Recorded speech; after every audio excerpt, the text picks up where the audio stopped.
बिस्मिल्लाहिर्रहमानिर्रहीम। I am professor Abid Umar from Grip Institute Multan. बेटा हम रिप्रोडक्शन का यूनिट पढ़ रहे थे। आज हमारा लास्ट टॉपिक है जो कि है फीमेल रिप्रोडक्टिव साइकिल।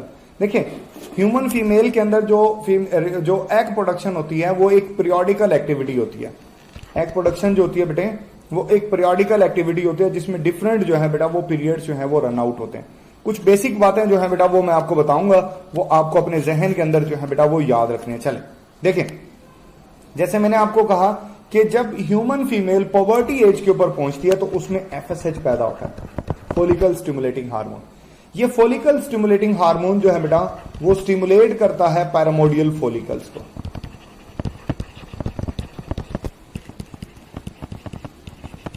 फॉलिकल्स को और एग प्रोडक्शन का जो अमल होता है बेटा वो स्टार्ट हो जाता है। साथ ही जब पैरामोडियल फॉलिकल्स जो है बेटा ग्रैनुलोसा सेल बनाएंगे वहां से जो है बेटा एस्ट्रोजन प्रोड्यूस हो जाएगा और एस्ट्रोजन सारे का सारा प्रोसेस जो है बेटा वो कंट्रोल करना शुरू कर देगा। ठीक हो गया।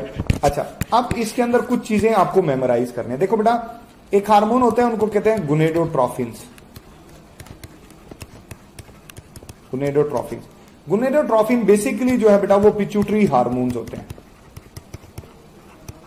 कौन से हार्मोन है? These are pituitary hormones. ये वो हार्मोन्स हैं जो कि पिट्यूटरी से पैदा होते हैं, मसलन एफएसएच एंड एलएच। ये गुनेडोट्रोफिक हार्मोन है। ये क्या करते हैं? गुनेड्स को स्टिमुलेट करते हैं। अब यहां पर अगर हम गुनेड्स की बात करें, वो ओवरी भी हो सकती है, टेस्टिस को भी ये स्टिमुलेट करते हैं। गुनेड में ओवरी को स्टिमुलेट करेंगे कि वो जो है बेटा वो सेक्सुअल हार्मोन प्रोड्यूस करें, जैसे कि एस्ट्रोजन है। एस्ट्रोजन, ये बात आपने याद रखनी है, ठीक है ना। तो एग प्रोडक्शन जो है वो इस तरीके से स्टार्ट होती है। जैसे मैंने शुरुआत में बोला कि ह्यूमन फीमेल में जो एग प्रोडक्शन होते हैं ये एक पीरियोडिकल प्रोसेस होता है। 28 दिन के ऊपर ये मुश्तमिल होता है, 28 डेज के अंदर, जिसमें एग का टूटने से लेकर एग के बनने तक का अमल जो है वो शामिल है। अब ये किस तरीके से होगा, इसको कितने फेजेस के अंदर आप डिवाइड करते हो, ये सारी बातें जो है बेटा वो आज के लेक्चर में हमने डिस्कस करनी है। चले मैं इसको शुरू करता हूं। देखिए ये टेबल बेटा एक्सप्लेनेशन देने से पहले मैं आपको कुछ बातें बताऊंगा जो आपने याद करना है, जो कि आपके टॉपिक को थोड़ा सा समझने में आपके लिए आसानी पैदा कर देगी। देखें बेसिकली जो है आपकी बुक के अंदर भी यह बात मेंशन है कि इसमें 4 टाइप के साइकिल्स होते हैं। 2 ओवरियन साइकिल होते हैं और 2 यूट्राइन साइकिल होते हैं। सबसे पहले जो ओवरियन साइकिल है उसकी मैं बात कर लेता हूं। देखो बेटा ओवरी के अंदर 2 तरह का साइकिल रन करेगा। नंबर 1 जो उसके अंदर रन करेगा वो होगा बेटा फोलिकुलर फेज, जिसमें फोलिकल्स डेवलप होंगे।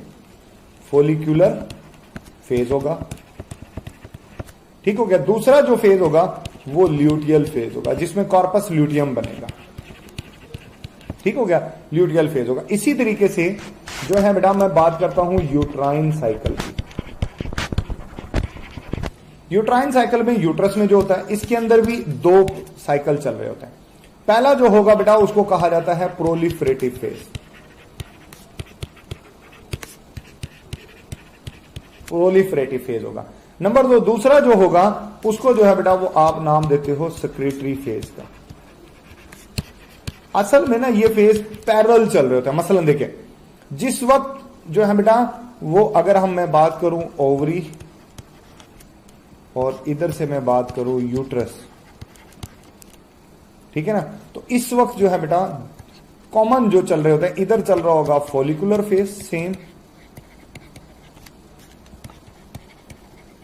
और सेम उसी वक्त सेम उसी टाइम में यूट्रस के अंदर जो है बेटा वो प्रोलिफरेटिव फेज चल रहा होगा। ये पैरेलल होता है, ये पैरेलल होता है, ये याद रखना है, ये नहीं भूलना, ये पैरेलल। इसी तरह जिस वक्त ओवरी में जो है बेटा वो ल्यूटियल फेज चल रहा होगा, जिस वक्त ओवरी में ल्यूटियल फेज चल रहा होगा, सेम उस वक्त यूट्रस के अंदर जो है बेटा वो आपने याद रखना है वो सेक्रेटरी फेज चल रहा होगा।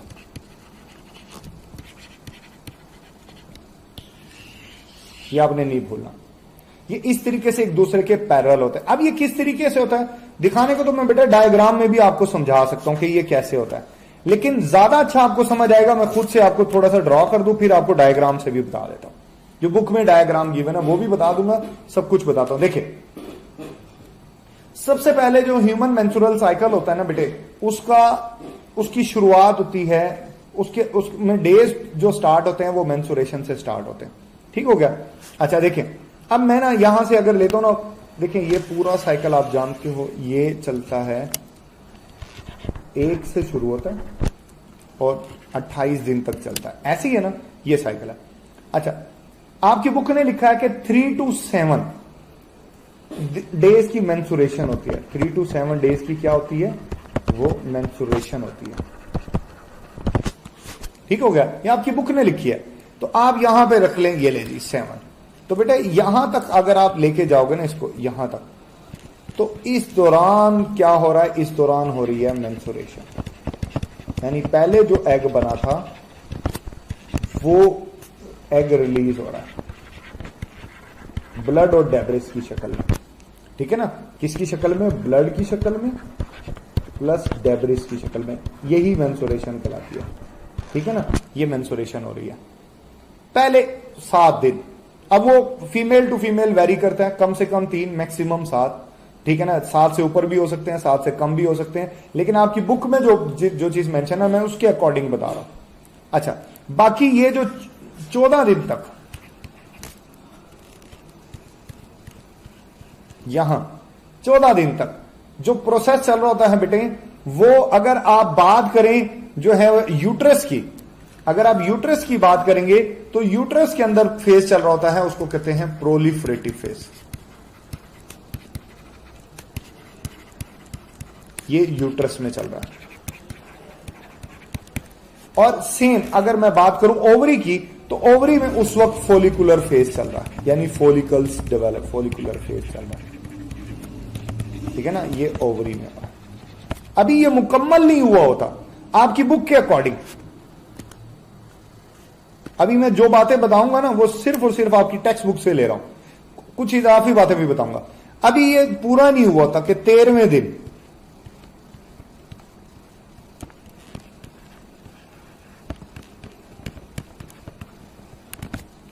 ठीक 13वें दिन आपकी बुक ने लाइन ड्रॉ की हुई है कि जनाब ओवुलेशन हो जाती है। फोलिकुलर फेज ने 14वें दिन में मुकम्मल होना था, अभी फोलिकुलर फेज के अंदर ही ओवुलेशन हो चुकी है। फोलिकुलर फेज के एंड के ऊपर, इससे पहले कि अगला स्टेज स्टार्ट हो उससे पहले ही ओवुलेशन हो जाती है। ओवुलेशन हो गई, एग रिलीज हो गया, ग्रेफिन फोलिकल से एग निकलकर जो है बेटा वो फ्लोपियन डक्ट के अंदर जो है वो चला गया। अब 14 दिन से लेके 28 दिन तक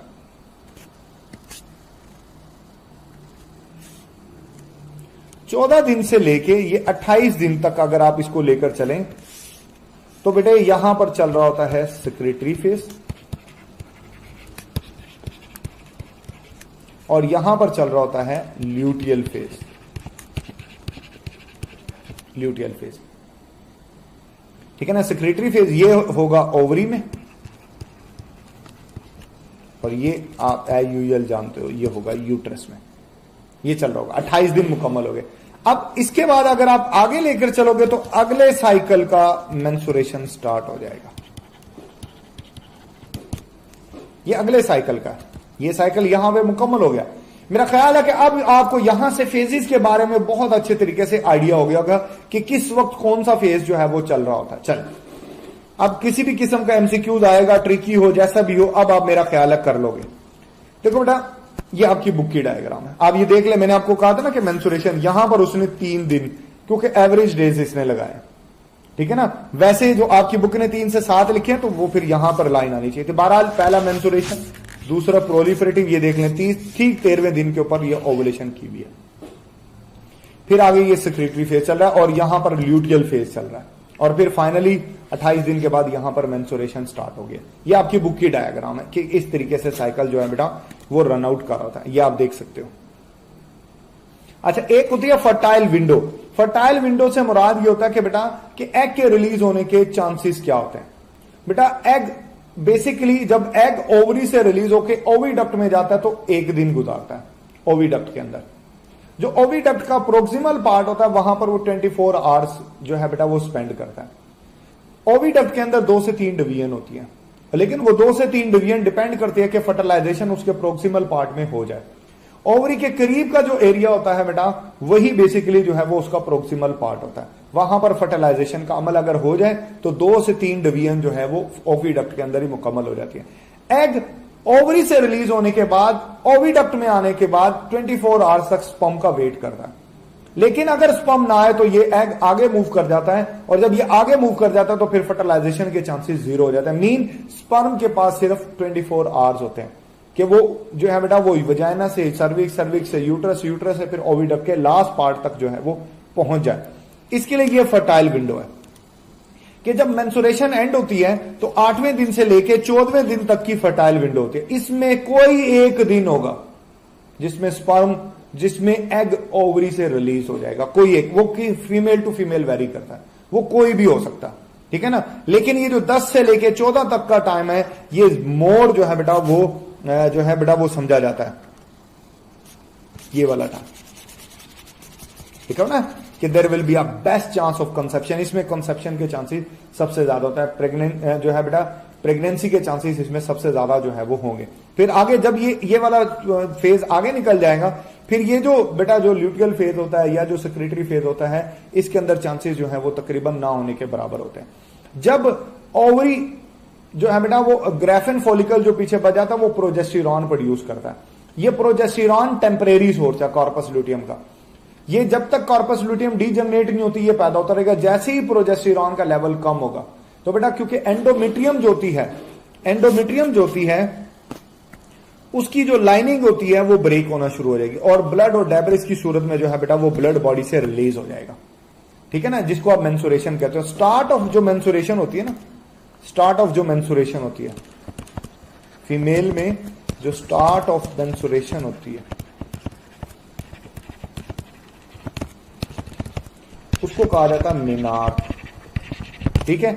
और जो एंड ऑफ मेंसुरेशन होती है